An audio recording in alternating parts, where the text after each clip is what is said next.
মা খাদিজা রাদিয়াল্লাহু তাআলা আনহা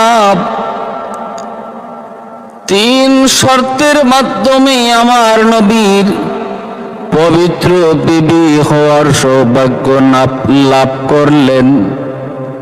3 শর্ত কবুল করার দ্বারা নবীজির পক্ষ থেকে 3টা শর্ত দেওয়া হয়েছিল। 3টা শর্তই মা মেনে নিতে রাজি। তিনি নিজেই নবীর বাড়িতে চলে আসলেন। আমার নবী রহমতের নবী তখন চাচার অধীনে, চাচার তত্ত্বাবধানে নবীজি বড় হইতেছেন। যৌবন কাল নবীজির 25 বৎসর বয়স। ভাইরা বন্ধুরা, আম্মাজান খাদিজাতুল কুবরা রাদিয়াল্লাহু তাআলা আনহা আবু তালিবের বাড়িতে এসে দরজায় নক করলেন। আবু তালিব দরজা খুলে দেখেন মক্কার সবচেয়ে ধনী মহিলা খাদিজাতুল কুবরা রাদিয়াল্লাহু তাআলা আনহা তার দরজার সামনে দাঁড়ানো। আবু তালিব বলতেছেন, খাদিজা,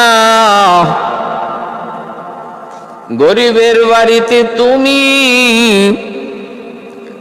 কারণ কি, কোন উদ্দেশ্যে, কেন? বলে ভিক্ষা চাই, ভিক্ষা চাই। আবু তালিব বলতেছেন, তুমি মক্কার সবচেয়ে ধনী মহিলা, ভিক্ষা চাও আমি গরিবের কাছে, কারণ কি? আমার তো ভিক্ষা দেওয়ার মতো সামর্থ্য নাই, তোমাকে ভিক্ষা দেওয়ার মতো তৌফিক সামর্থ্য তো আমার নাই। কিসের ভিক্ষা, কে ভিক্ষা? আম্মা জান তখন বলেন, আপনার কাছে আমাকে ভিক্ষা দেওয়ার মতো জিনিস রয়েছে। আমি যে জিনিসটা ভিক্ষা চাই সেটা হলো আমাকে আপনার ভাতিজার পুত্রবধূ বানাইয়া আপনার বাড়ির উঠানটা ঝাড়ু দেওয়ার একটু সুযোগ দিবেননি। ভাইরা বন্ধুরা, আবু তালিব অবাক হয়ে গেলেন। তিনি বলতেছেন, আমার ভাতিজার অনুমতি লাগবে, ভাতিজার সাথে একটু কথা বলে দেখি, তুমি একটু অপেক্ষা করো। ভাইরা বন্ধুরা, এতটা নিজেকে ছোট করে নিজে বউ সেজে নবীর বাড়িতে চলে আসলেন। বউ হওয়ার জন্য নবীর বাড়িতে চলে আসলেন আম্মাজান খাদিজাতুল কুবরা। কেন তিনি এতটা পাগল? আমার নবীর প্রেমে তিনি কেন এমন মস্ত হলেন? কি দেখলেন আমার নবীর কাছে? তিনি কি দেখলেন? যদি সে কথা জানতে হয় তাহলে একটু পিছনের কথাগুলি শুনতে হবে। কি দেখে আমার নবীর উপরে এত পাগল মা খাদিজা? কি দেখে আম্মা জান এত পাগল হলেন, এত আশিক হলেন? মায়ার নবী, দয়ার নবী, পূর্ণ যুবক, 25 বছর বয়স। আল্লাহর নবী কোন কাজকর্মে এখনো জড়ান নাই। কোন কাজকর্মে নবীজি এখনো জড়ান নাই। আনমনা ভাব। নবীর চাচা আবু তালিব বলতেছেন, ভাতিজারি, মনটা তোমার খারাপ কি জন্য? মায়ার নবী বলেন, চাচা যান, আমি একজন যুবক কিন্তু বেকার। আমার এই মুহূর্তে কোনো কামকাজ নাই। চাচা গো, বেকার জীবনের জন্য বিশাল বড় এক অভিশাপ। বেকারত্ব মানুষের জীবনের এক বিশাল বড় অভিশাপ। আমি বেকার থাকতে চাই না চাচা, আমি কোনো একটা কাজ চাই, কাজ। চাচা আবু তালিব বলতেছেন, ভাতিজারে তোমার দাদার কাছে আমি ওয়াদাবদ্ধ হয়েছি, রক্ত বিক্রি করে হলো ভাতিজা আমি তোমাকে পালবো, কিন্তু তোমাকে দিয়া আমি কোনো কাজকর্ম করাবো না। আল্লাহর নবী বলেন, চাচা আমার মন চায় আমি কোনো কাজ করি, বেকার থাকতে আমার পছন্দ না, কারণ বেকারত্ব হলো সমাজের জন্য একটা অভিশাপ। এটা আমার নবী শিক্ষা দিয়ে গেছেন। সমাজে যারা বেকার থাকে তাদের মাথায় বিভিন্ন ধরনের খারাপ চিন্তা ভাবনা আসে। বেকার যুবক চুরি করা শিখে, বেকার যুবক ডাকাতি করা শিখে, বেকার যুবক নেশা করা শিখে, বেকার যুবক খুন খারাপি শিখে। বেকারত্ব জীবনের জন্য কত বড় এক অভিশাপ। অপরাধ জগতের দিকে তাকে নিয়ে যায়, অন্ধকার জগতে নিয়ে যায়। ভাইরা বন্ধুরা, জন্য বেকারকে কেউ পছন্দ করে না।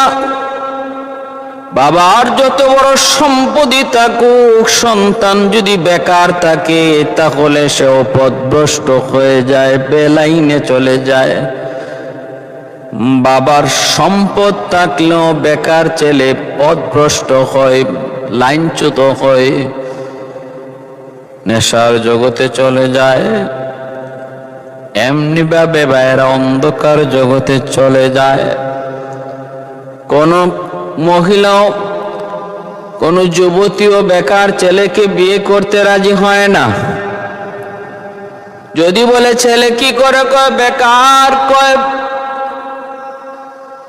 বিষ খেয়ে মরবো, কিন্তু বেকার ছেলের কাছে বিয়ে বসবো না। বাবার যত বড় সম্পত্তি থাকুক, ছেলে যদি বেকার হয়, ভালো কোনো বংশের মেয়ে তার কাছে বিয়ে দেয় না, মেয়েও বিয়ে বসতে রাজি হয় না। ভাইরা বন্ধুরা, অল্প দিনের ভিতরে বেকার যুবক বাবার কোটি কোটি টাকা সে সব কিছু নষ্ট করতে তার সময় লাগে না। চোখের সামনে এমন বহু দেখেছি আমরা। বাবার প্রচুর সম্পদের মালিক ছিল, কিন্তু সন্তান বেকার ছিল, পথভ্রষ্ট হয়েছে, লাঞ্ছিত হয়েছে। অল্প দিনের ভিতরে পাহাড় পরিমাণ সম্পদ ধূলিসাৎ, কিছুই নেই। মহিলারা বেকার ছেলেকে পছন্দ করে না, ঠিক না? আবার কিছু কিছু মহিলা দাড়িওয়ালা ছেলে পছন্দ করে না, কয় বিষ খেয়ে মরবো, গলায় ফাঁস লাগায় মরবো, তবু চাচারে বিয়ে করব না। কিন্তু জানি না, দাড়িওয়ালা ছেলে সে যদি আল্লাহর নবীর মহব্বতে দাঁড়িয়ে রেখে থাকে, ফ্যাশন না করে, নবীর সুন্নত হিসাবে সুন্নত তরিকায় দাঁড়িয়ে রাখে, তাহলে তার ভিতরে আল্লাহর ভয়, আল্লাহর ভীতি, স্ত্রীর প্রতি ভালোবাসা, মহব্বত অন্তরে জন্ম নেয়। কারণ আমার নবী হারাম পন্থায় ভালোবাসা নিষেধ করেছেন। নবী ভালোবাসতে বলেছেন স্ত্রীকে, নিজের স্ত্রীকে ভালোবাসো। আমার নবীর শিক্ষা, বিয়ের আগে ভালোবাসা নয়, বিয়ের আগে প্রেম নয়, প্রেম হবে বিয়ের পর স্ত্রীর সাথে। এটা আমার নবীর শিক্ষা, নবীর আদর্শ। অতএব নবীকে ভালোবেসে যেই যুবক মুখে দাড়ি আনবে, তার ভিতরে সেই সিফাতও আসবে, সে গুণও আসবে, সে বিয়ের আগে হারাম ভালোবাসায় যাবে না। অতএব দাড়িওয়ালা যুবককে পছন্দ করো, সংসার শান্তির হবে, বুক ভরা ভালোবাসা পাবে। ওলামায়ে কেরাম ইনকাম কম, মসজিদের ইমাম, মুয়াজ্জিন, মাদ্রাসার একজন উস্তাদ, তাদের বেতন কম, কিন্তু খোঁজ নিয়ে তালাশ করে দেখেন তাদের স্ত্রীরা বড় আরামে আছে, শান্তিতে আছে, সুখে আছে। কারণ তাদের স্ত্রী, তাদের বিবিরা তাদের কাছ থেকে বুক ভরা ভালোবাসা পায়। একজন স্ত্রীর জীবনের সবচেয়ে বড় সম্পদ, সবচেয়ে বড় পাওয়া হলো তার স্বামীর বুক ভরা ভালোবাসা। এটা একজন স্ত্রীর সবচেয়ে বড় পাওয়া।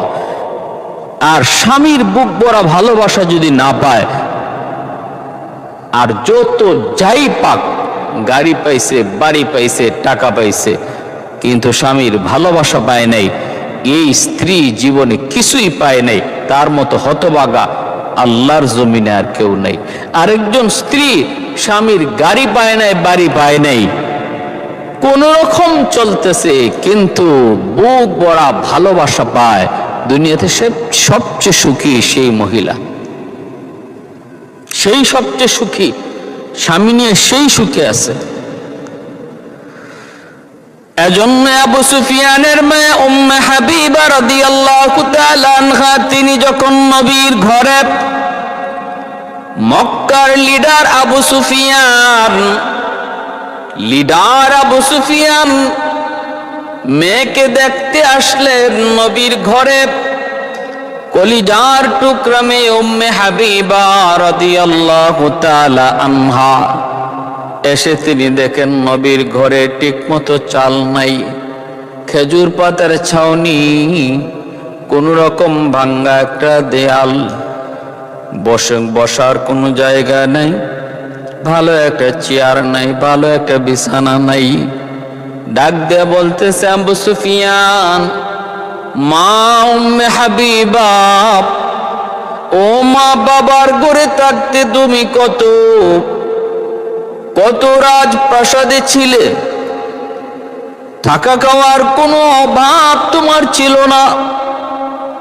আজকে মুহাম্মদের ঘরে এসে বসার জায়গা নাই, ঘুমানোর জায়গা নাই, উপর দিকে তাকালে আসমান দেখা যায়, বেড়ার দিকে তাকাইলে দেখা যায় বেড়া ভাঙ্গা। মারি পরিবেশে আইসা তুমি কেমন আছো জানতে একটু মন চায়। বাবার এত বড় রাজকীয় হালত সাইরা, গরিবী হালত পছন্দ করেছো, মিসকিনি হালত পছন্দ করেছো, জমিদারি হালত সাইরা কতটা সুখে আছো মা, একটু জানতে মন চায়, তুমি একটু বলো। উম্মে হাবিবা রাদিয়াল্লাহু তাআলা আনহা বলেছিলেন, ও দুনিয়ার মা বোনেরা, খেয়াল করে শোনো গো, কথাটা তোমাদের জন্য অনেক, নিজের কথাই একটু ভেবে দেখো। তিনি বলেছিলেন, বাবা, পৃথিবীতে কোনো স্ত্রী যদি তার স্বামীর ঘরে সুখে থাকে, আমি উম্মে হাবিবা হলাম তোমার মেয়ে 1 নাম্বার, আমি হলাম 1 নাম্বার। পৃথিবীতে কোনো স্ত্রী যদি তার স্বামীর ঘরে সুখে থাকে, সেই স্ত্রী হলাম আমি। ও বাবা, তুমি যা কিছুই দেখো, এইগুলার ভিতরে শান্তি নাই। একদম স্ত্রীর জীবনের সবচেয়ে বড় শান্তি হলো স্বামীর বুক ভরা ভালোবাসা। বাবা গো, আমি আমার স্বামীকে যখনই দেখি আমার হৃদয়টা ভরে যায়, আমাকেও তিনি যখন দেখেন তার হৃদয়টা ভরে যায়। বাবা, এত বড় সম্পদ আমি পেয়েছি, এই নকল ধোঁকার সম্পদ দিয়ে আমি কি করবো? এগুলো সব ধোঁকা, আজ আছে কাল নাই, কিন্তু আমার স্বামীর ভালোবাসা সেটা স্থায়ী। আবু সুফিয়ান তখন চোখের পানি ছাড়া বলছিল, মা রে, আমি ভুল বুঝেছি রে মা, তোমারে কষ্ট দিয়ে ফেললাম, কথাটা বলে মাফ করে দিও মা, আমার বুঝ হয়ে গেছে। মুহাম্মদের ঘরে তুমি কতটা সুখে আছো, কতটা শান্তিতে আছো। এজন্য আমার মা বোনেরা খেয়াল করে শোনো, সবার আগে খেয়াল করে দেখো, যাকে স্বামী হিসাবে মানতেছো আগে দেখো তার বুক ভরা ভালোবাসা তুমি পাবা কি পাবা না। ভালোবাসা পাবা কি পাবা না সেটা আগে খেয়াল করো। যদি শান্তি চাও, টাকার ভিতরে শান্তি নাই, গাড়ির ভিতরে শান্তি নাই, বাড়ির ভিতরেও শান্তি নাই। মূল শান্তিটা হলো স্বামীর দিলের মধ্যে তুমি জায়গা পাবা কিনা। ভাইরা বন্ধুরা, এজন্য আগে দিনদার স্বামী তুমি পছন্দ করো। একজন দিনদার নবীর আদর্শে আদর্শবান যদি একজন যুবক তোমার স্বামী হয়, তাহলে দুনিয়াতে সবচেয়ে সুখী হলে তুমি। ভাইরা আমার, এজন্য সাবধান। বেকারত্ব কেউ পছন্দ করে না, বেকার জীবনটা অভিশাপ। আল্লাহ নবী বলতেছেন, চাচা আমি বেকার থাকতে চাই না। আমাদের দেশে অনেক যুবক বেকার, অনেক যুবক বেকার। আমাদের দেশে সার্টিফিকেট আছে কিন্তু চাকরি নেই। এদেশে ব্যবসা আছে, লাভ নাই। যার কারণে সমাজে অসংখ্য অগণিত যুবক বেকার হয়ে যাচ্ছে, আর সমাজে অপরাধ বেড়ে যাচ্ছে। অপরাধ যদি কমাইতে হয়, কর্মসংস্থানের ব্যবস্থা করো। অপরাধ যদি কমাইতে হয়, কর্মসংস্থানের ব্যবস্থা করো। এই বাংলাদেশ সেই সোনার দেশ। যদি কাজের পরিধি বাড়ানো হইতো, দেশটা সোনার দেশ হয়ে যেত। দেশটা সোনার দেশ হয়ে যেত যদি কাজের ক্ষেত্র বাড়ানো যেত। ভাইরা বন্ধুরা, জন্য বলতেছিলাম, আল্লাহর নবী বলতেছেন, চাচা জান্নাত, ও চাচা আমাকে একটা কাজের ব্যবস্থা করে দেন গো চাচা, আমি আর বেকার থাকতে চাই না। আল্লাহর নবী বলেন, তাহলে চলো মক্কার ধনী একজন মহিলা খাদিজাতুল কুবরা, তার কাছে যাই। তার কাছে যেয়ে দেখি কোনো কাজের সন্ধান পাওয়া যায় কিনা। নবীজির চাচা আবু তালিব আল্লাহর নবীকে সাথে নিয়ে তিনি খাদিজাতুল কুবরা রাদিয়াল্লাহু তাআলা আনহার বাড়িতে হাজির। খাদিজাতুল কুবরা আবু তালিবকে দেখা মাত্রই তিনি লাফ দিয়ে উঠে গেলেন। এইবার বলতেছেন, এত বড় লোক আমার বাড়িতে, ঘটনা কি? আবু তালিব বলতেছেন, আমরা এত বড় হলাম কেমন করে? তুমি তো মক্কার সবচেয়ে ধনী একজন মহিলা, সম্ভ্রান্ত পরিবারের একজন মহিলা, কোনো কিছুর তোমার জীবনে কোনো অভাব নাই। আমাদের চেয়ে তুমি অনেক বড়, অনেক দামি। খাদিজাতুল কুবরা বলেন, না আমি দামি নই। যদিও অর্থের দিক দিয়ে আপনারা কম, যদিও গরিব, কিন্তু বংশের দিক দিয়ে এত বড় বংশ, আল্লাহর জমিনে এর চেয়ে বড় বংশ আর কোনো বংশ নাই, যার নাম হলো কুরাইশ বংশ। এমন এক বংশের মানুষ আপনারা। কি জন্য এসেছেন, কেন এসেছেন?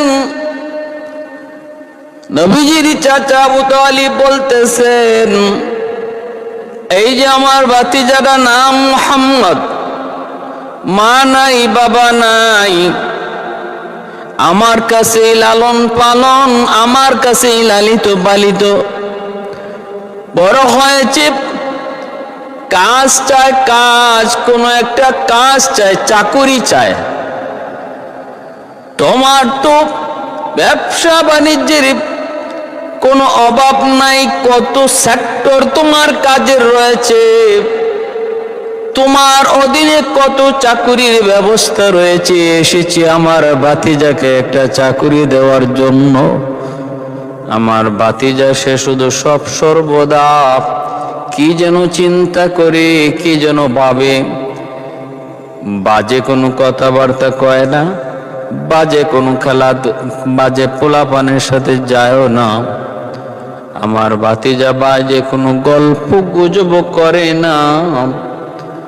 উত্তম চরিত্রের, সুন্দর হাসি খুশি, নির্মল আনন্দ, তার জীবনে কোন ধরনের দাগ নাই, কালিমা নাই। আমার ভাতিজারা কি যেন সর্বদা ভাবে, কাকে নিয়ে যেন কি যেন চিন্তা করে, কল্পনা করে।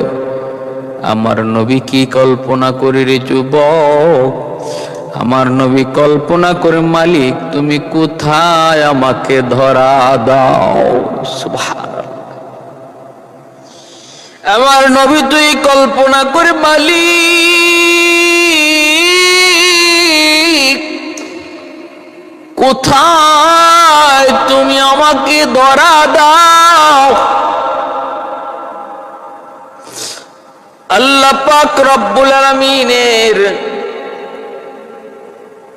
ডাক দিয়ে আল্লাহ বলে, ওয়াল্লাযীনা জাহাদু ফীনা লানাহদিয়ান্নাহুম সুবুলানা ওয়া ইন্নাল্লাহা লামাআল মুহসিনিন।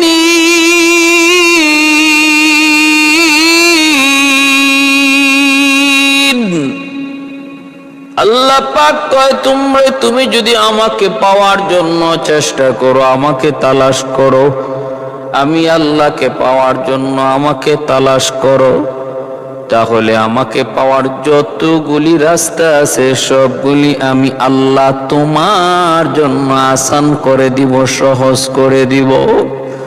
ভাইয়েরা বন্ধুরা, আমরা তো আল্লাহকে পাওয়ার জন্য কোনো চিন্তা করি না, গবেষণা করি না, কোনো তলব অন্তরের ভিতরে নাই রে ভাই।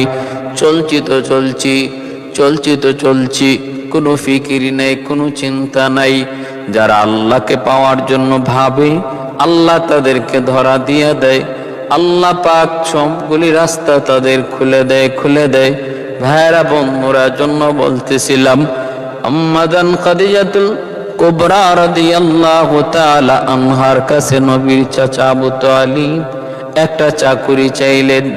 এমনি খাদিজাতুল কুবরা বলতেছেন, আমার কাছে এই মুহূর্তে কোনো চাকুরি নাই, কিন্তু একটা চাকুরি এই মুহূর্তে আছে, আমার ছাগলের রাখাল কিছুদিনের জন্য ছুটি কাটাইতে গেছে। এই টাইমটাতে একজন কাজ দেওয়া যায়, কিন্তু আপনাকে দেওয়া যায় না, আপনার পরিবারের কাউকেই কাজ দেওয়া যায় না। কারণ কাজটা বেশি দামি নয়, কোনো ইজ্জতের নয়, এত সম্মানী কোনো কাজ নয়। এই কাজটা আছে, কিন্তু আপনাদেরকে দেব না। আবু তালিব বলতেছে, হ্যাঁ, ছাগল রাখালি কেমনে করে আমার ভাতিজা? এটা তো ভালো কোনো কাজ নয়, এটা সম্মানী কোনো চাকুরি নয়। আল্লাহর নবীকে নিয়ে কাজ নাই। ফিরে আসতেছেন, এমনি মায়ার নবী, দয়ার নবী বলতেছেন, চাচা যান, আমার কাছে কোনো কাজ ছোট নয় গো চাচা। কোনো কাজকে আমি ছোট করে দেখি না, কোনো কাজকে ছোট করে দেখা ঠিক না। কাজ তো কাজ, কর্ম তো কর্ম। কোনো কর্মকে ছোট করে দেখা এটা আমার আদত না। ও চাচা, আমার মন চায়, আমি বড় পছন্দ করেছি ছাগল রাখালি করা। আপনি একটু আলাপ করে দেখেন, আমি তার ছাগল রাখালি করব। কাজটা আমার বড় পছন্দ হয়েছে। চাচা বলতেছে, ভাতিজা কও কি তুমি? ভাতিজা তুমি কও কি এটা কোনো চাকরি হইল? না রে ভাতিজা, এমন কাজ তোমাকে আমি দিতে পারি না। আল্লাহর নবী বলেন, না চাচা, একটু সুযোগ করে দেন। মন বলে আমার, আমি চাকরিটা করব, এর ভিতরে অনেক ফায়দা রয়েছে। ভাইরা বন্ধুরা, আবু তালিব ফিরে আসলেন, এসে ডাক দেয়া বলতেছেন, খাদিজা, আমার ভাতিজা তোমার এই কাজটা করবে, তার নাকি পছন্দ হয়েছে। খাদিজা বলতেছেন, না হয় না যুবক, এমন কাজ তোমার দ্বারা করা ঠিক না, কারণ তুমি কুরাইশ বংশের একজন সম্মানিত যুবক। আল্লাহর নবী তখন বলতেছেন, শুনুন, কোনো কাজকে কোনোদিন কোনো কর্মকে ছোট করে দেখা এটা ভালো মানুষের কাজ না। কর্মকে ছোট করে দেখা ঠিক না, কারণ কর্ম ছোট হলেও সেটা যদি হালাল হয়, আল্লাহ পাক এই ছোট্ট কর্মের দ্বারাও তার জীবনে শান্তি দিতে পারে। কারণ শান্তি দেওয়ার মালিক আল্লাহ। উসিলা একটা আল্লাহ চায়, উসিলা চায়। কোটি কোটি টাকার ব্যবসা নিয়ে অন্তরে শান্তি পায় না, শান্তির উসিলা হয় না। কিন্তু যেই মালিক শান্তি দেয়, ওই মালিক একটা সাধারণ বাদাম বিক্রি করা, বুট বিক্রি করাকে উসিলা করে একজন মানুষের জীবনে আল্লাহ শান্তি দিতে পারে। উসিলা, আর কিছুই না। এজন্যই আমার নানা শ্বশুর দীর্ঘদিন পর্যন্ত, যিনি প্রায় 50 বছর বুখারী শরীফ পড়াইছেন, আমার নানা শ্বশুর, আমাদের গ্রামে যাকে মুহাদ্দিস সাহেব হুজুর এই নামে সবাই চিনত, গোলাম কুদ্দুস সাহেব রাহিমাহুল্লাহ, আজকে দুনিয়ায় নাই। আমি বিয়ের পরে 6 মাস পেয়েছি। ওনার এক ভাই ছিলেন ফুলমি হাফিজ সাহেব রাহিমাহুল্লাহ, উনিও বহুত বুজুর্গ, বহুত বড় বুজুর্গ ছিলেন।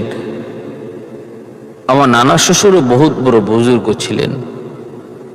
ওনাদের কাছে কোন কর্মে আমরা দেখেছি, আমরা আমাদের উস্তাদদের মুখে শুনেছি। ফুলমি হাফিজ সাহেব রাহিমাহুল্লাহ তিনি বলতেন, হঠাৎ করে দেখা যেত হুজুর একটা আতর নিয়ে বাজারে রাস্তায় বয়ে গেছেন বিক্রি করার জন্য।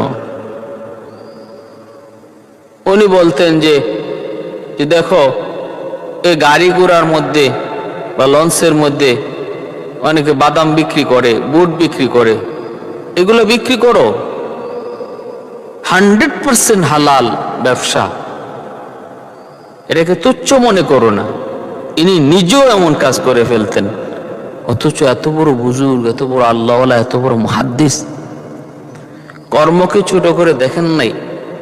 সারা জীবন আল্লাহ পাক চালাইছে শানের সাথে, শৌকতের সাথে।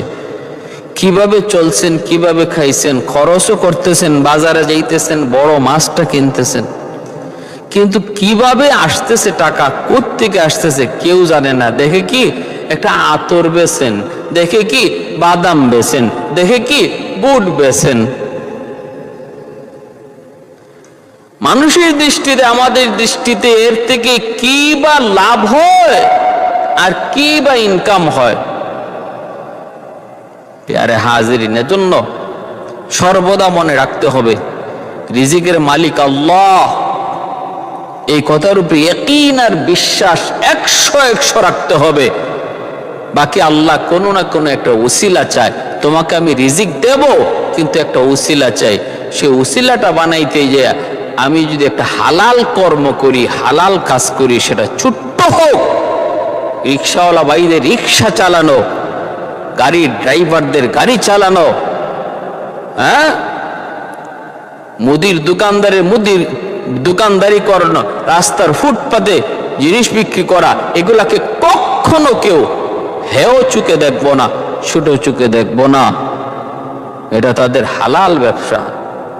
ওই চেয়ারে বসে কোটি কোটি টাকা কলমের খোঁচায় যারা দুর্নীতি করে খায়, দুর্নীতি করে টাকা পাচার করতেছে, তাদের চেয়ে 1000 গুণ ভালো এই রিক্সাওয়ালা ভাই, যে গায়ের শ্রম দিয়ে টাকা ইনকাম করতেছে, আর যে এসি রুমে বসে বসে কোটি কোটি টাকা কলমের খোঁচায় দুর্নীতি করে পকেটে ঢুকাইতেছে, তার চেয়ে 1000 গুণ ভালো ওই ভ্যানওয়ালা ভাইটা, ওই বাদাম বিক্রি করা, বুট বিক্রি করা, চানাচুর বিক্রি করা ভাইটা অনেক ভালো। আল্লাহর কাছেও দামি, দুনিয়ার মানুষের কাছেও তার ইজ্জত বেশি, সম্মান বেশি ওই চোরের চেয়ে, ওই ডাকাতের চেয়ে। যে ডাকাত কলমের খোঁচায় কোটি টাকা বিদেশ পাচার করে, যে ডাকাত কলমের খোঁচায় ঢাকাতে 10টা 20টা বাড়ি গাড়ি করে। ভাইরা বন্ধুরা, এজন্য আল্লাহর নবী বলে, আমি কোনো কর্মকে ছোট চোখে দেখি না। আমাকে আপনি কাজটা দেন। খাদিজাতুল কুবরা রাদিয়াল্লাহু তাআলা আনহা তিনি মনে মনে ভাবলেন, কত সুন্দর কথা, কথা তো ঠিক, কোন কর্মকে কোনোদিন ছোট করে দেখা ঠিক নয়, সেটা যদি বৈধ হয়, হালাল হয়। ভাইরা বন্ধুরা, তিনি দিয়ে দিলেন বলে, ঠিক আছে, তাহলে তুমি আমার ছাগলগুলি রাখালি করতে পারো।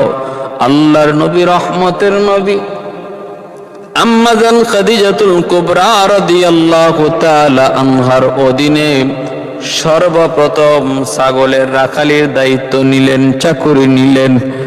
ছাগলগুলি তিনি রাখালি করতেছেন। সেই মরুভূমিতে পাথরের মধ্যে যে শ্যাওলা পড়ে, ওই শ্যাওলাগুলি মূলত এই ছাগলে খায়, দুম্বায় খায়। ভাইরা বন্ধুরা, দেখা গেল ছাগলগুলি যখন নিয়ে যান ঘরে ফিরান, অন্য দিনের চেয়ে ছাগল অনেক হৃষ্টপুষ্ট, অনেক পেট ভরে খানা খায়। কয়েকদিনের ভিতরে ছাগলগুলির চেহারা পাল্টে গেল, বডির শরীর পাল্টে গেল, সুন্দর নাদুস নুদুস হয়ে গেল। আম্মা জান খাদিজাতুল কুবরা রাদিয়াল্লাহু তাআলা আনহা তিনি অবাক হয়ে ভাবতে লাগলেন, ঘটনা কি? আমার ছাগলের চেহারার রং বদলে গেল, ঘটনা কি? তাহলে আমার রাখাল কোথায়? সে ছাগল রাখালি করে, একটু দেখি। ঘরের ছাদের উপরে উঠলেন, ওইটা দেখেন মরুর দুলাল, আরবের মরুর দুলাল, রহমতের নবী, মায়ার নবী, পাথরের মধ্যে হেলান দিয়ে তিনি আরাম করেন, আর ছাগলগুলি খানা খায়। ওই অবস্থায় দেখতেছে মরুভূমির উত্তপ্ত গরমের মধ্যে রহমতের নবী, মায়ার নবীর দুই পাশ দিয়ে দুইটা বিষাক্ত সাপ ফনা ধরে নবীকে বাতাস দিচ্ছে। বাতাস, বিষাক্ত দুইটা সাপ ফনা ধরে নবীকে বাতাস দিচ্ছে। সাপ ফনা ধরে মানুষকে কামড় দেয়, সাপ ফনা ধরে আমাকে আপনাকে কামড় দেয়, দংশন করে।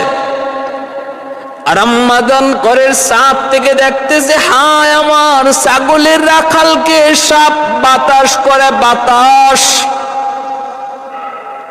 অবাক হয়ে গেলেন, তাকা দেখতেছেন আরবের উত্তপ্ত মরুভূমির উপরে সূর্যের তাপ যেন ওই রাখালের গায়ে না লাগে গো। তাকায় দেখেন একটা মেঘের আবর তাকে সর্বদা ছায়া দেয়া রাখছে, চতুর্দিকে রৌদ্রের প্রখরতা, কিন্তু রাখালের উপরে কোনো রোদ লাগে না। খাদিজাতুল কুবরা রাদিয়াল্লাহু তাআলা আনহার চোখগুলো বড় বড় হয়ে গেল। হায়, আমি কাকে রাখাল বানাইলাম? কারে আমি রাখালের পোস্টে পদ দিলাম? সে তো রাখাল হওয়ার উপযুক্ত না, রাখাল হওয়ার উপযুক্ত না। সে আরো অনেক বড় দামি মানুষ, অনেক সম্মানী মানুষ। আমি তো মানুষ চিনতে ভুল করলাম। এরপরে আম্মা জান তাকে দেখেন পাশে একটা মস্ত বড় কুয়া। ওই কুয়ার পানিটা প্রায় 70 হাত নিচে, বালতি ফালা পানি উঠাইতে হয়, অনেক মানুষে টাইনা টাইনা পানি তুলতে হয়। আম্মা জান দেখতেছেন আমার নবী, রহমতের নবী, ছাগল পালগুলি নিয়ে তিনি ওই কুয়ার কাছে গেলেন। আর কুয়ার পানিটা নিচ থেকে অটোমেটিক উপরে উঠে গেল। নবী বালতি ফালাইতে হয় নাই, কুয়ার পানিটা সমানে সমানে চলে আসলো। আর নবী আস্তে করে বালতির মধ্যে পানি উঠাইয়া তিনি পারে রাখলেন। ছাগলগুলি লাইন ধরে ধরে ভদ্রভাবে পানি খেয়ে খেয়ে পাশে যায় দাঁড়ায়। অথচ ছাগল কত বড় বিহারা জাতি, ছাগল কত বড় বিয়াদব একটা পশু, এটা যারা ছাগল পালে তারা জানে। ছাগল সে তো এমন উল্টা পাল্টা চলে, বাইল মতো চলা ছাগল জানেই না, সব কাজ উল্টা করে। আপনি সামন দিকে টান দিবেন, ছাগল আপনাকে পিছন দিকে নিয়ে যাবে, আবার পিছন দিকে নিতে চাইবেন, ছাগল সামনে যাইতে চাইবে। কোনো কাজে আপনার মন মতো সে করতে চাইবে না। পানি খাওয়াইতে চাইবেন, পানির বালতিটা আগে ফালাইয়া দিবে। কিন্তু আমার নবী, রহমতের নবী, যখন ছাগলগুলিরে পানি পান করান, ভদ্র মানুষের মতো ছাগল পানি পান করে পাশে যায় দাঁড়ায় থাকি। আল্লাহু আকবার। والليل مكي زلف محمد كترنم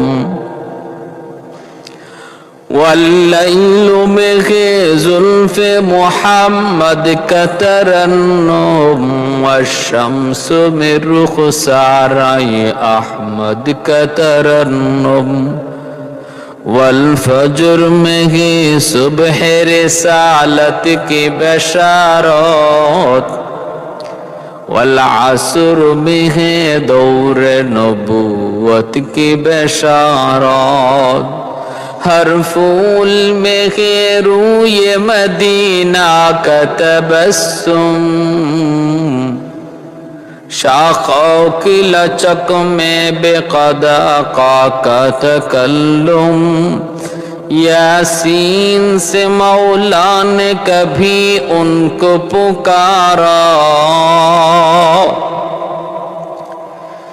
यासीन से मौला ने कभी उनको पुकारा हामीम कभी और कभी तासीन इशारा ये रमज़ है कुछ आशिक माशूक के माबैन समझा है जिन्हें खल्क़ में एक सरवर कौनैन समझा है जिन्हें खल्क़ में एक सरवर कौनैन।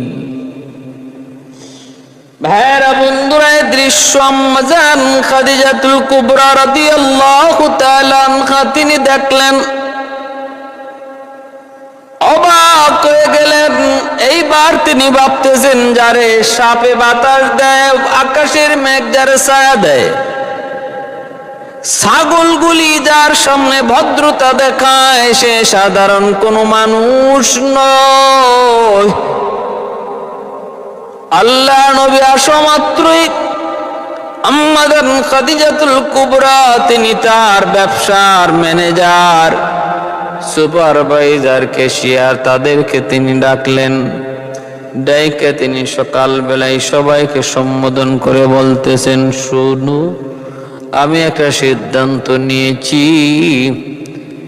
এতদিন পর্যন্ত তোমরা জানতে মুহাম্মদ শুধু আমার ছাগলের রাখাল। আজ থেকে আমি খাদিজা সিদ্ধান্ত নিলাম, মুহাম্মদ হলো আমার ব্যবসার চিফ ম্যানেজার, প্রধান ম্যানেজার, সকল ব্যবসার ম্যানেজার হলো মুহাম্মদ। আজকে থেকে তার দায়িত্ব ছাগল চরানি নয়, তার দায়িত্ব হলো আমার ব্যবসার ম্যানেজারি করা। বলা মাত্রই ম্যানেজার নিষেধ করে, ম্যানেজার কই মানতে পারি না, সুপারভাইজার কই মানতে পারি না, ক্যাশিয়ার কই মানতে পারি না। 2 দিন কয় ছাগল রাখালি করলো,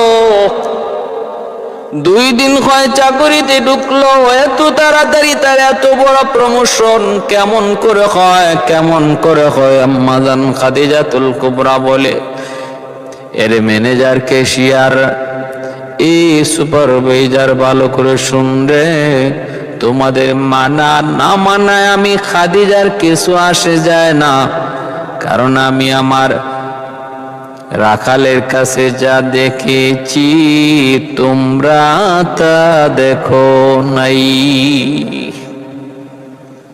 আমি যা দেখেছি তোমরা তো তা দেখো নাই। অতএব ফালাফালি লাফালাফি করে লাভ নাই। চাকরি করলে করো, না করলে ভাগো। সাফ সাফ সিদ্ধান্ত মালিকের। এখন 3 জন চলে গেল চাকুরি সেইরা। এইদিকে আল্লাহ নবীকে চিফ ম্যানেজার বানায় দেওয়া হয়। নবীজি নিষেধ করেন। নবী বলতেছেন আপনি এমন সিদ্ধান্ত নিয়েন না, আমি মাত্র অ্যাটেন্ড করেছি, যোগ দিয়েছি, এখনো ভালো করে আমি সবকিছু বুঝি নাই। ব্যবসার দায়িত্ব আপনি আমাকে এখনই দিবেন, ব্যবসায় লস হবে।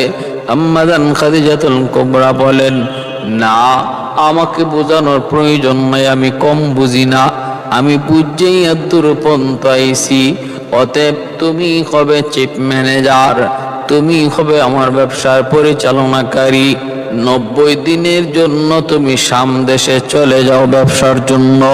নেও তুমি টাকা পয়সা নেও, 90 দিন তুমি শাম দেশে ব্যবসা করবা।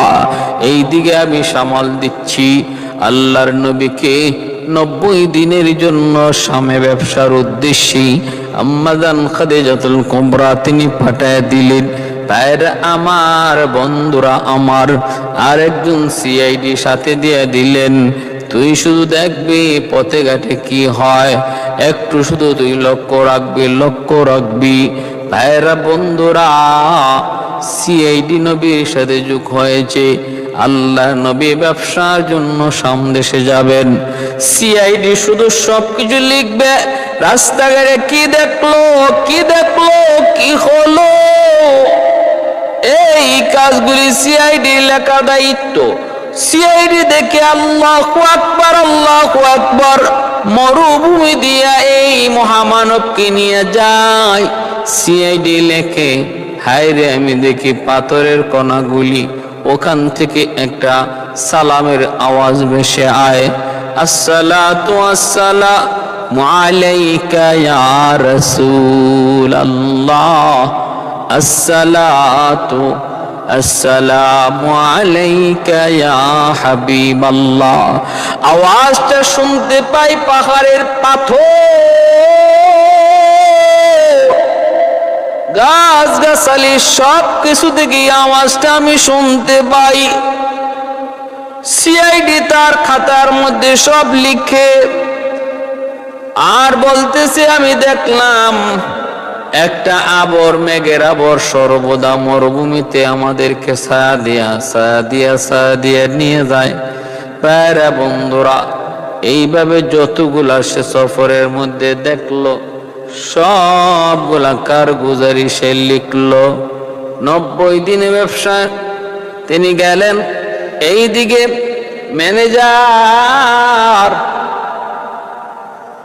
এবং ক্যাশিয়ার সুপারভাইজার যার যার বাড়িতে, বিবিরা কয়, কি ব্যাপার তুমি আজকে চাকুরিতে যাও না? ঘটনা কি? কয় চাকুরি করবো না। কয় কেন? কয় রাখালে ম্যানেজার বানায় দিছে, এই ম্যানেজারের অধীনে চাকুরি করবো না। বিবি কয়, তাহলে আর চাকরি আছে কই? দ্রুত তাড়াতাড়ি যাও, নাইলে আমি তোমার ঘরে থাকবো না, কয়দিন আর না খায়া থাকবো। তাড়াতাড়ি চাকুরিতে যাও। তোমার কি হয়েছে? উনি কাকে কি বানাবে না বানাবে সেটা মালিকের সিদ্ধান্ত। তুমি যদি চাকরিতে না যাও তাহলে না খায়া মরবো আমি আর তোমার বাচ্চা। 3 জনকে 3 জনের বহু প্রেসার দিয়ে আবার পাঠায়া দিচ্ছে। আয়া বলতেছে, মালিক আমরা ভুল করেছি, আমাদেরকে আবার ব্যবসায় নিয়োগ দেন। আম্মা জান খাদিজাতুল কুবরা বলেন, আমি জানি তোমরা আবার ফিরে আসবে, ঠিক আছে নেও, চাকরিতে আবারও তোমাদেরকে অ্যাটেন্ড করাবো, বাকি এর আগে তোমরা সাদা কাগজে সিগনেচার দাও। কয় কি, কোন বিষয়ে? কয় কথা হলো জীবনে কোনোদিন আমার ম্যানেজারের বিরোধিতা করবা না, এই মর্মে তোমরা যদি আমাকে স্বাক্ষর দাও, লিখিত দাও, তাহলেই তোমাদেরকে চাকরিতে বহাল করব, আর নতুবা তোমরা রাস্তা মাপো। কয় না, যে কোনো শর্ত আমরা মানতে রাজি। এই শর্ত মাইনা লিখিত স্বাক্ষর দিয়া তারা চাকরিতে আবার অ্যাটেন্ড করলো। আমার ভাইয়েরা বন্ধুরা, 90 দিন গড়ে যায়। 89 দিন আম্মাজান খাদিজাতুল কুবরা 90 দিন শেষ হওয়ার কাছাকাছি টাইমে প্রতিদিন ছাদের মধ্যে ওইটা স্বামীর দিকে তাকায় থাকে। দাস দাসীদেরকে নিয়ে ছাদে ওইটা স্বামীর দিকে তাকায় শুধু অপেক্ষা করে, আর দাসীদেরকে বলে, দাসীরা একটু বল আমার নতুন ম্যানেজার কেমন, তোদের কাছে কেমন লাগে? বান্ধবীরা কয় ভালোই তো। কয় কথা কেমন? কয় কথা অনেক সুন্দর। চরিত্র কেমন? কয় চরিত্র অনেক সুন্দর। কয় চেহারাটা কেমন? কয় চেহারাটা অতি সুন্দর। এমন চেহারা আমরা জীবনে কোনোদিন দেখি নাই। মা আহসানা মিনকা লাম তারা কাত্তু আইনি ওয়া লাম আজমালা মিনকা লাম তালিদিন নিসাউ খুলিকতা মুবাররাআম মিন কুল্লি আইবিন কাআন্নাকা খুলিকতা কামা তাশাউ। হযরত হাসান রাদিয়াল্লাহু তাআলা আনহু বলেন, নবী গো, আপনার চেহারার দিকে তাকাইলে মনে হয় আল্লাহ আপনাকে জিগায় জিগায় বানাইছে। আপনার নাক মুখ চোখ গুলা যেন আল্লাহ আপনার মর্জি মতো বানাইছে গো নবী। আপনি যেভাবে কইছেন যেন আল্লাহ ওইভাবে আপনার চোখ বানাইছে, নাক বানাইছে, কান বানাইছে। খুলিকতা মুবাররাআম মিন কুল্লি আইবিন, এত নিখুঁত ভাবে আল্লাহ আপনাকে বানাইছে। কাআন্নাকা খুলিকতা কামা তাশাউ, ওগো নবী আপনি বলছেন যেন আল্লাহকে, আল্লাহ আমার চোখটা এইভাবে বানাও, আল্লাহ ওইভাবেই বানাইছে। নবী গো, আপনার নাকের দিকে তাকাইলে মনে হয় আপনি বলেছেন মালিক নাকটা ওইভাবে বানাও, আল্লাহ যেন ওইভাবেই বানাইছে। পৃথিবীতে কোনো মানুষকে আল্লাহ তার মর্জি মতো বানাই নাই, বরং আল্লাহর মর্জি মতো বানাইছে।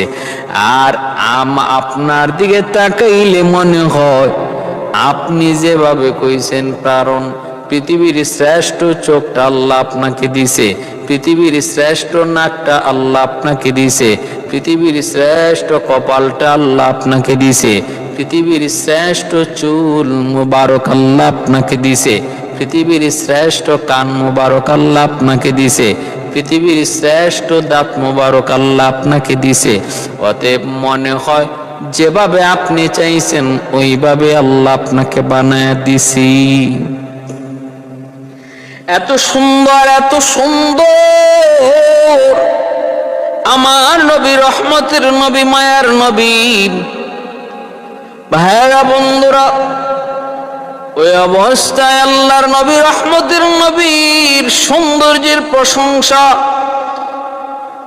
আল্লাহ বলতেছে, জিবরাইল আমার বন্ধুর চেহারা দেখে হালিমায় কয় জীবনে কোনোদিন এত সুন্দর চেহারা দেখে নাই।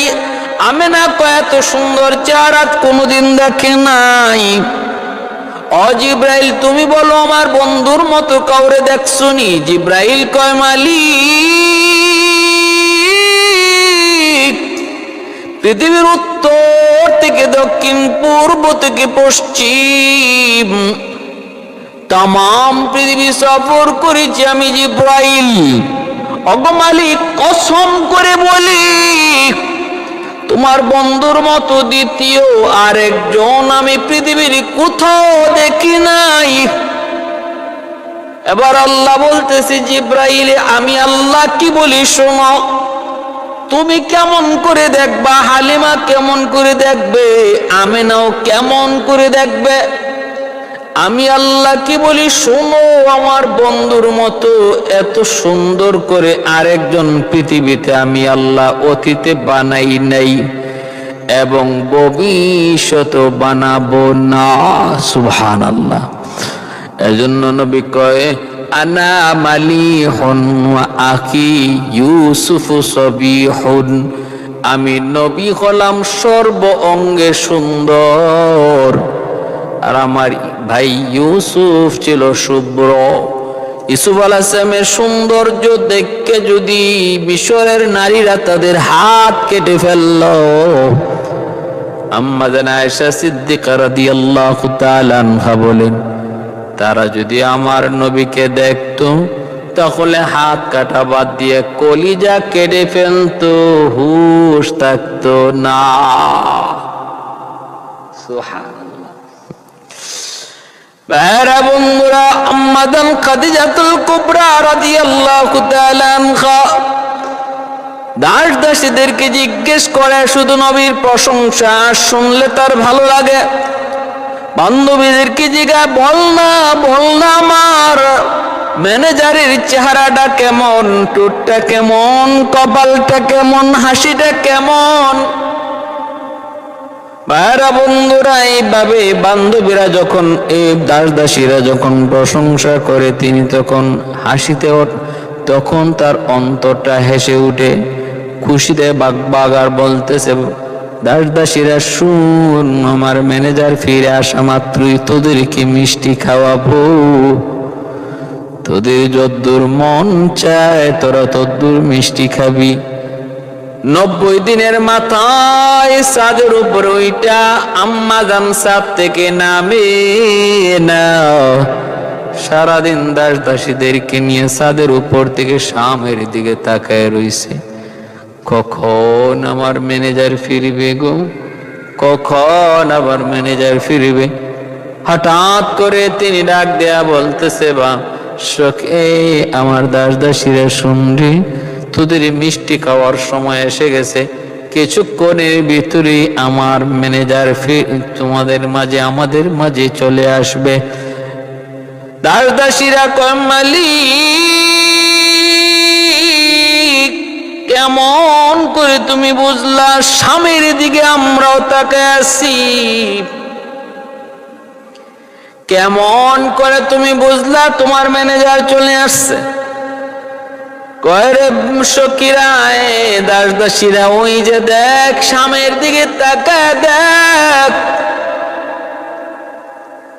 ওই যে দেখ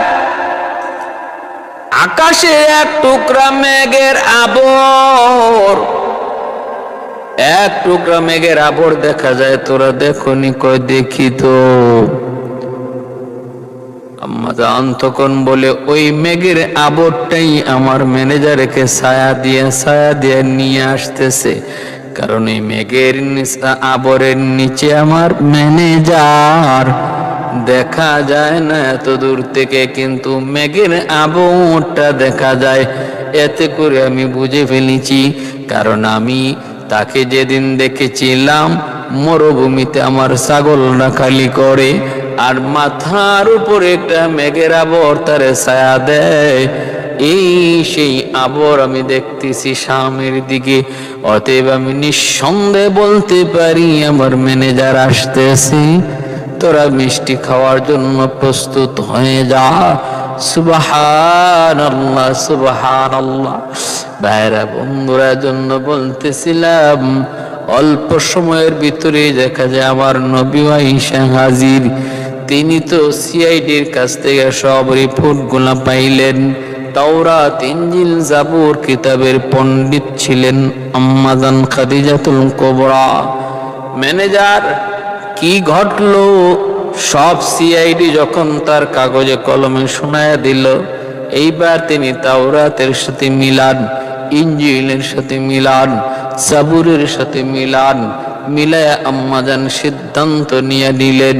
ফাইনাল তার বুঝ হয়ে গেল ইনি হলেন আখিরি জমানার নবী, কারণ আখিরি জমানার নবীর যতগুলি আলামত তাওরাত কিতাবে রয়েছে সবগুলি আলামত আমি মুহাম্মদুর রাসূলুল্লাহর কাছে পেয়েছি। অতএব ইনি হবেন আখিরি জমানার নবী। আখিরি জমানার নবীর টুট মুবারক কেমন হবে, তাওরাতের সাথে তিনি মিলান পেয়ে গেলেন 100 চেহারাটা কেমন হবে, তাওরাতের সাথে মিলান পেয়ে গেলেন 100 চুল মুবারক কেমন হবে পেয়ে গেলেন 100 এইবার সব কিছু যখন মিলে গেল, তিনি তো বুঝে ফেললেন ইনি আখিরি নবী। তিনি তার দাস দাসীদেরকে বলতেছেন, দাসীরা রে, যা ম্যানেজারকে বল, এতদিন পর্যন্ত আমার ব্যবসা পরিচালনা করে চমক আর তমুক এত লাভ করতে পারে নাই, 90 দিনে মুহাম্মদ যেই পরিমাণ লাভ নিয়ে এসেছে তার জানায় দাও, আজ থেকে আমার ব্যবসার কোনো হিসাব আমি তার কাছে চাইব না, হিসাব চাইব না। ভাইরা বন্ধুরা, কেন হিসাব চাইবেন না? কারণ তিনি তো ভিতরে ভিতরে আমার নবীর প্রেমে পড়ে গেছেন।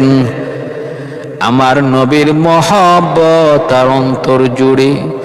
কুল ইন কুনতুম তুহিব্বুনাল্লাহা ফাত্তাবিউনি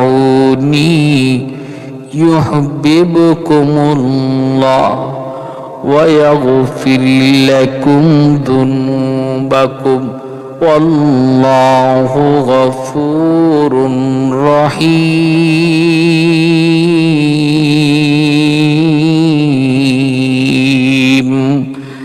আমার নবী রহমতের নবীর প্রেমে পড়ার জন্য আমার আল্লাহ তো নির্দেশ দিয়েছে, আমি আল্লাহকে ভালোবাসতে চাও, আগে আমার বন্ধুকে ভালোবাসো। আমি আল্লাহকে পেতে চাও, আগে আমার বন্ধুর অনুসরণ করো।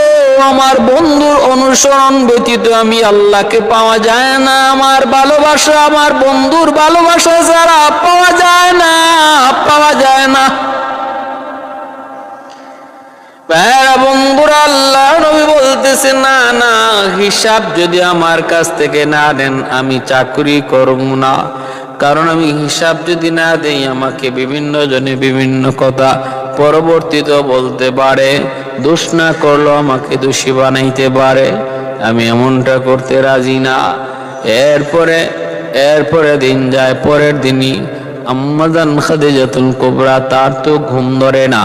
ঘুমাইতে গেল আমার নবীকে স্বপ্নে দেখে, ঘুমিয়ে গেল নবীকে স্বপ্ন দেখে, জাগ না থাকতেও নবীকে স্বপ্ন দেখে। ঘুম নাই, খাওয়া নাই। প্রথম কারো অন্তরে যদি কারো প্রতি ভালোবাসা জন্মে, দেখবেন সর্বদা শুধু অশান্তি লাগে, অশান্তি লাগে। ঘুমাইতে গেলে ঘুম ধরে না, চাটাচাটি করে, এইদিকে থাবায় এইদিকে থাবায়। মা বলে, কিরে বেটা কি হইছে? কয় না, কিছু হয় নাই। মশা মশা মশা তো না, বরং তার বান্ধবী তারে খুঁচায়, ঠিক না? যেখানে যা পায় সেখানেই বান্ধবীর নাম লিখে ফেলে। বাথরুমের ভিতরে ঢুকছে, বাথরুম করতো, সেখানেও কয় আই লাভ ইউ। মূলত টার্গেট নিয়ে লেখছে বান্ধবীর আই লাভ ইউ, কিন্তু টয়লেটে লিখার কারণে অর্থ দাঁড়াইছে আমি টয়লেটে ভালোবাসি। এই বুঝো তো নাই, ঠিক না? এই বুঝো নাই।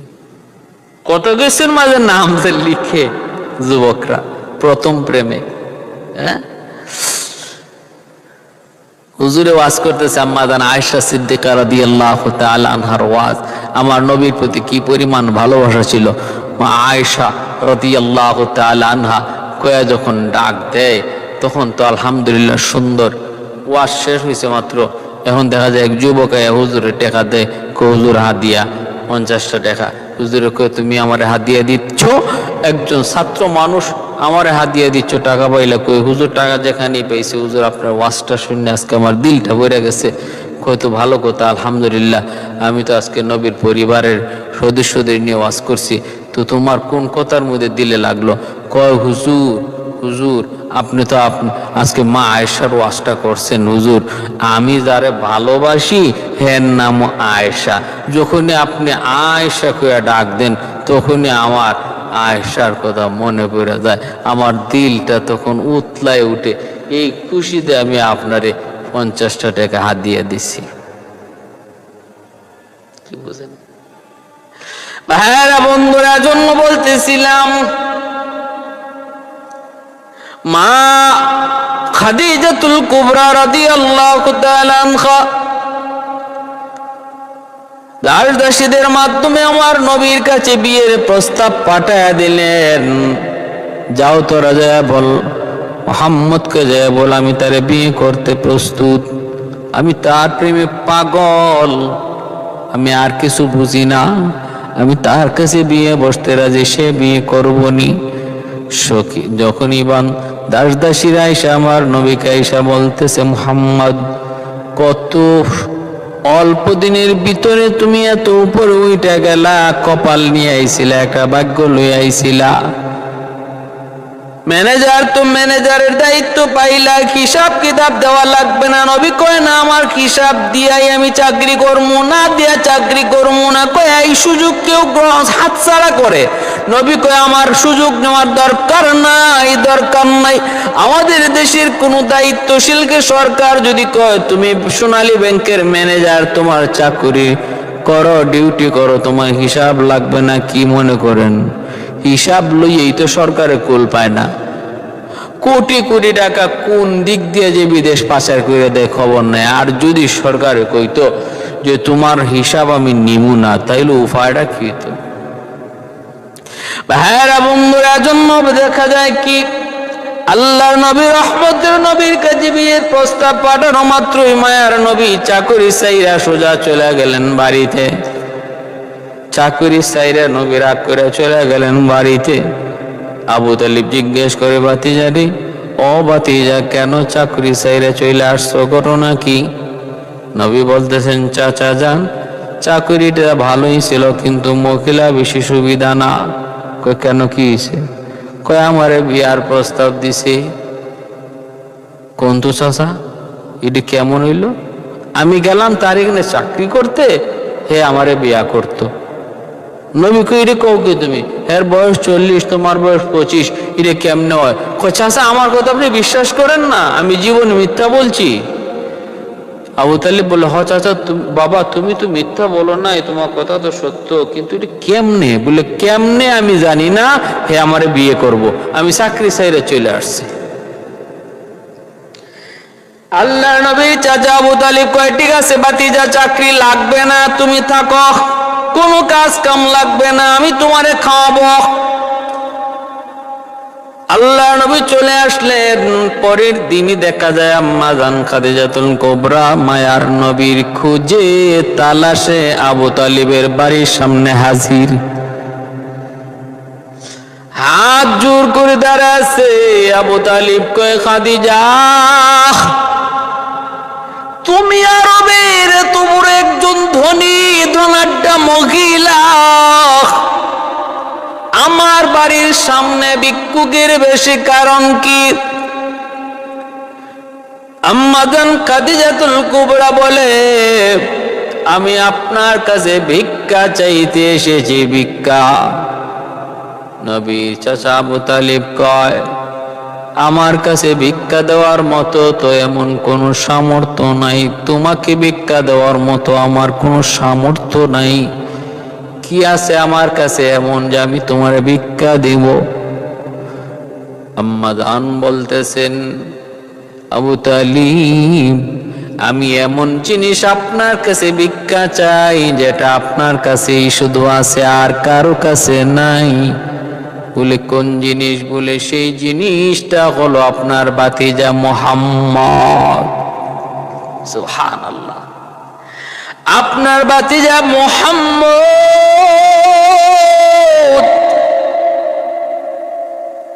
আমি তার কাছে বিয়ে বসতে চাই।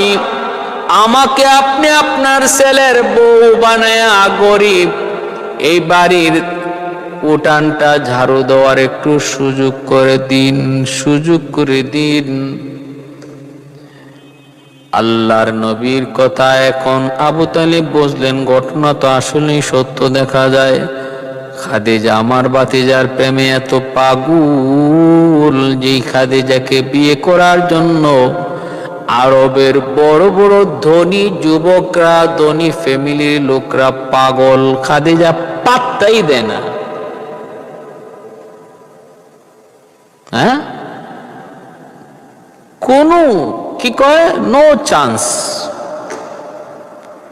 কোনো জায়গা নাই কয় এঙ্গেজ, ফুলফিল, সুযোগ নাই। এর আগে দুটো বিয়ে করেছেন, স্বামী মারা গেছে। এরপরে আম্মাদানের কাছে আরো কত প্রস্তাব বিয়ের, বসতেই রাজি না, কাউকে পছন্দ করেন না।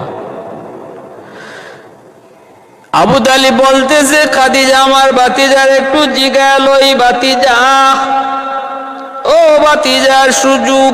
বাবা তুমি যা বলেছিলা তা তো সত্য। খাদিজা তো আমার বাড়িতে চলে এসেছে, দরজার সামনে দাঁড়ানো, ভিক্ষা চায়। বাবা তোমাকে ভিক্ষা চায়।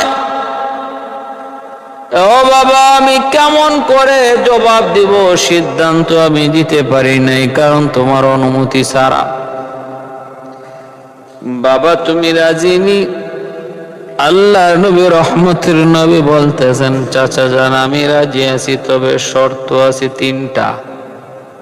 কয়টা? শর্ত আছে তিনটা। যদি তিন শর্ত মানে তবে আমি বিয়েতে রাজি, নতুবা রাজি না। এবং